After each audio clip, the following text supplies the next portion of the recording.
Yesterday, I gathered my courage and went to this English cafe event. And man, something amazing happened. Oh yeah? What was it? It's a meetup where people who want to practice English sign up online, gather at a cafe, and just talk in English. It was my first time joining. Uh-huh. And then?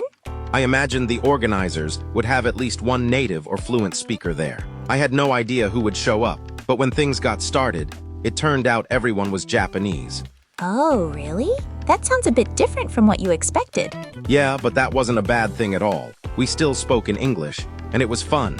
But I made a huge discovery there, and I wanted to share it today. What's that? I'm curious.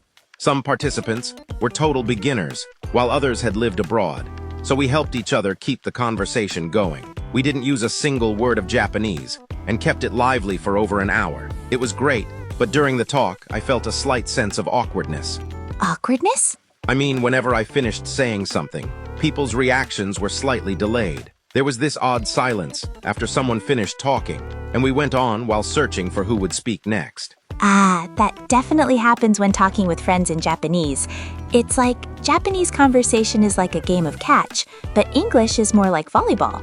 Exactly. In Japanese, we usually wait for the other person to finish completely. Let the words land and then move on. But in English, it feels like you pick up the ball right when they're about to finish. Share your own story or toss it back.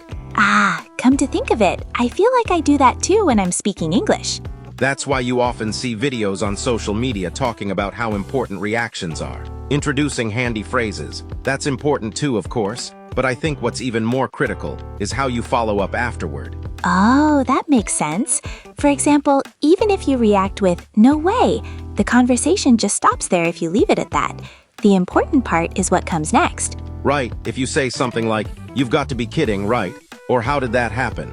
You can receive the ball and pass it back to their court. Or you could take your turn to liven things up by saying, "But actually, that reminds me of a story," or, "Yeah, I had a similar experience. It was like when I was in middle school," and then toss it back at the right moment.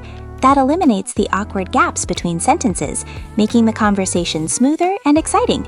Exactly, that's the point. But the hard part for Japanese people is that if you do that in Japanese, it can feel like you're cutting in, which might be considered bad manners. The conversational instinct is just different. What I realized by participating this time is that English isn't just about vocabulary and grammar. The whole instinct of how to keep the ball rolling is completely different. Nowadays, you can practice with AI, but actually going out there brought some unexpected discoveries. And it was a blast. Listening to podcasts can be really helpful for this kind of thing, since you can feel the rhythm of real interactions.